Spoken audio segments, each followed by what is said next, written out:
Assalamualaikum warahmatullahi wabarakatuh, teman-teman pembelajar marketing. Kemarin saya janji kita akan membahas dan melanjutkan tentang marketing strategik ya. Setelah 2 poin kita bahas, yang pertama segmentasi udah selesai kita bahas, yang kedua adalah targeting udah kita bahas. Sekarang yang ketiga kita bicara tentang positioning. Saya ulangi, yang ketiga kita bicara tentang positioning. Nah, mengapa harus positioning? Dan kira-kira apa sih manfaat dari positioning itu seperti apa? Jadi positioning ini merupakan satu hal ya, kita bicara tentang satu strategi yang bisa dipakai oleh pemasar ya, agar produk kita, agar brand kita, bahkan agar perusahaan kita itu akan mampu menempati posisi yang terbedakan di benaknya pelanggan. Ya.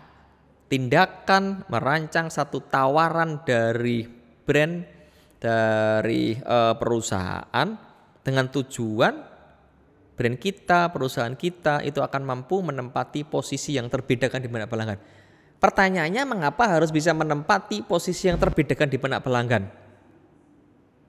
Jawabannya, kalau kita berada, kalau produk kita berada, kalau brand kita berada, kalau perusahaan kita hanya berada di benak pelanggan tapi tidak berbeda dengan produk-produk yang lainnya, maka kecil kemungkinan ada opportunity dari konsumen untuk menentukan pilihan ke produk kita, ya kan? Kemungkinan kecil produk kita akan dipilih untuk memenuhi kebutuhan, keinginan dan harapannya. Kenapa?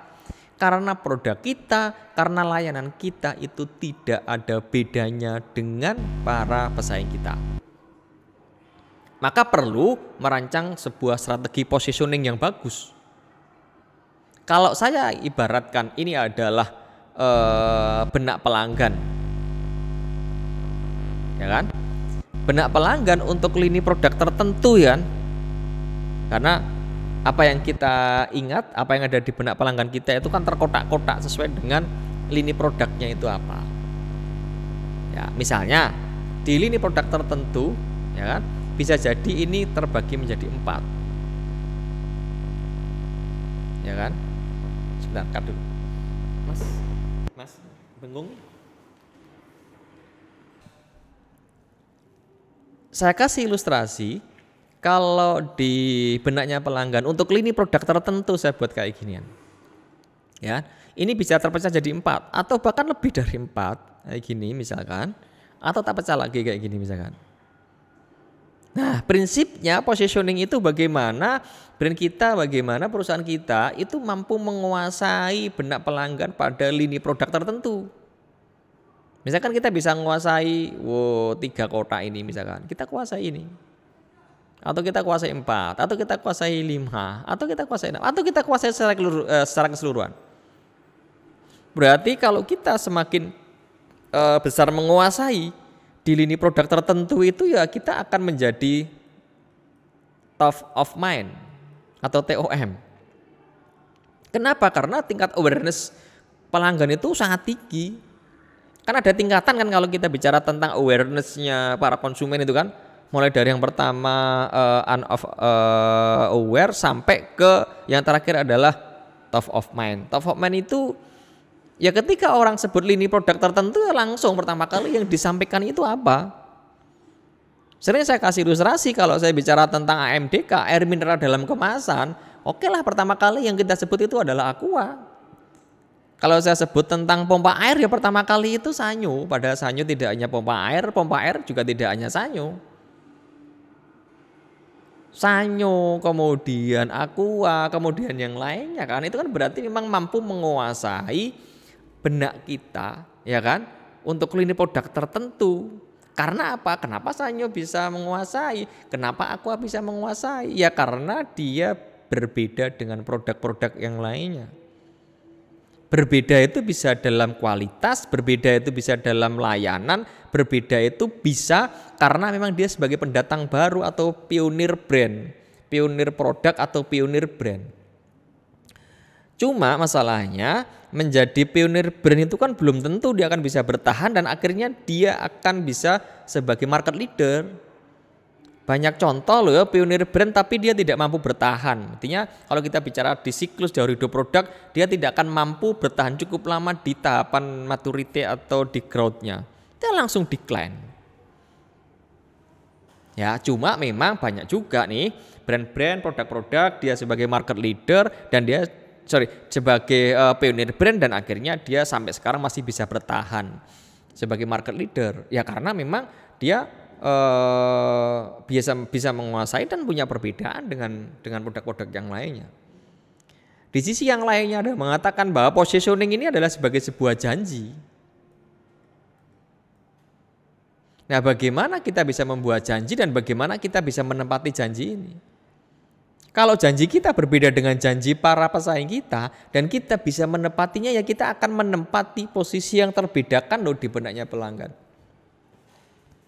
Tapi kalau janji kita sama ya sudah.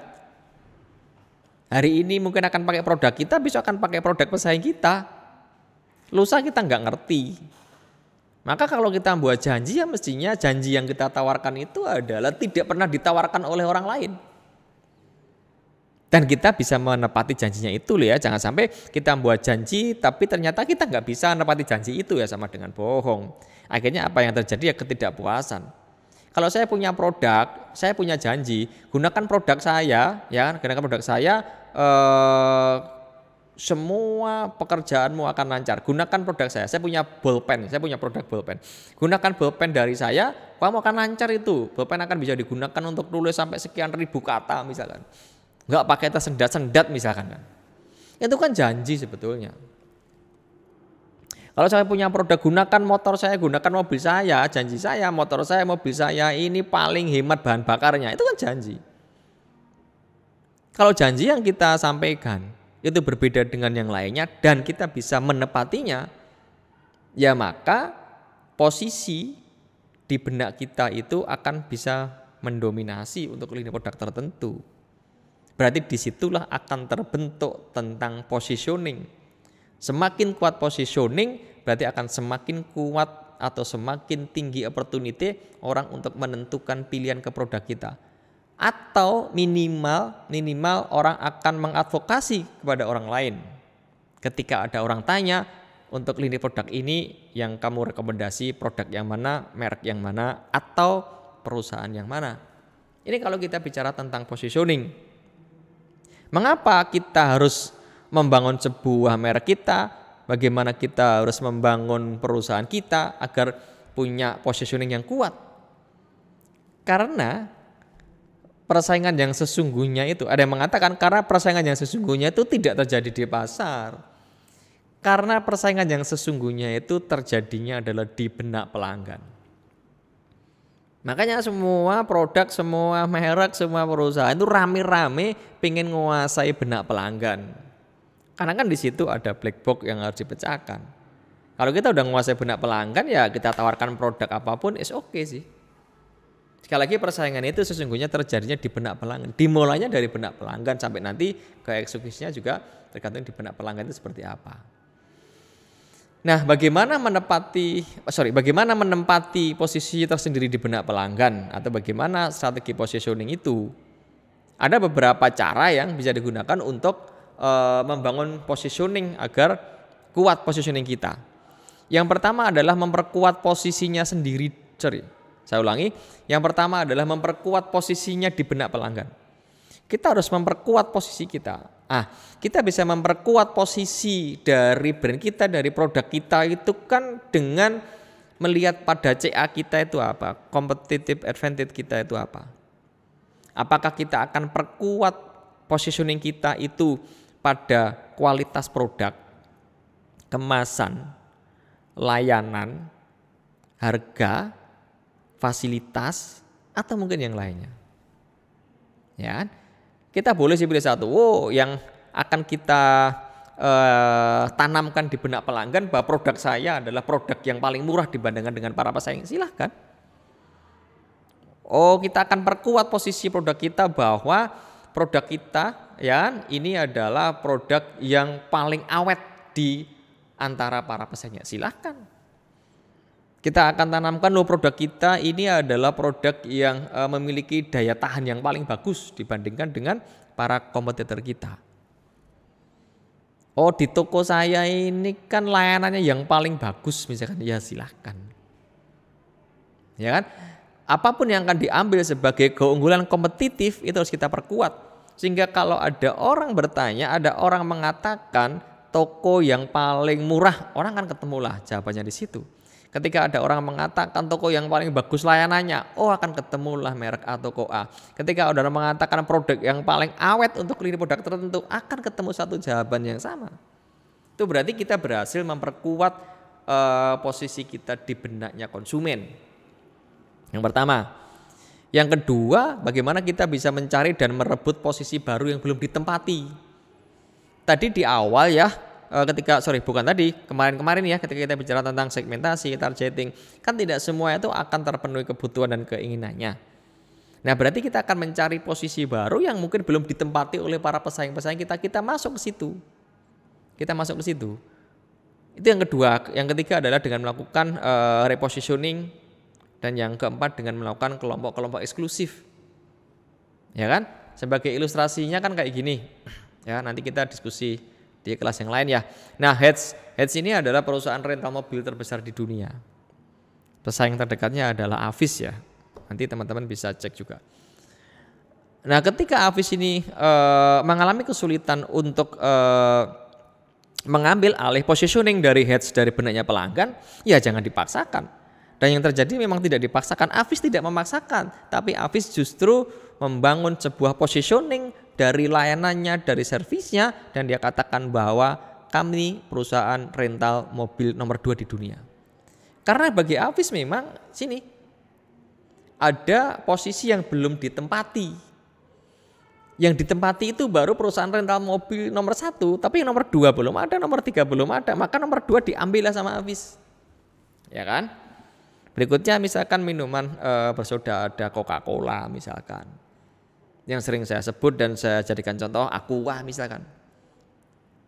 Bagaimana Le Mineral itu bikin satu strategi positioning untuk menempati posisi yang terbedakan di benak pelanggan. Kalau Le Mineral itu sama dengan Aqua ya susah, nembus Aqua susah.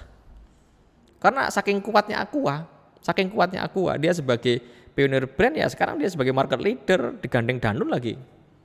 Susah.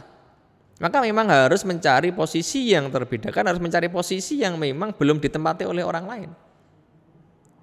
Maka dia bisa menemukan satu strategi positioning, yaitu air mineral dalam kemasan yang ada rasanya. Karena bisa jadi orang yang mau mengkonsumsi air mineral dalam kemasan itu cari yang ada rasanya. Nah, maka ditemulah sama Le Mineral itu. Sehingga kalau saya sekarang tanya kepada teman-teman, ya kan, yang pertama pertanyaan saya, kalau saya tanya tentang air mineral dalam kemasan, pertama kali yang terlintas, yang muncul, yang menguasai benak kita adalah Aqua.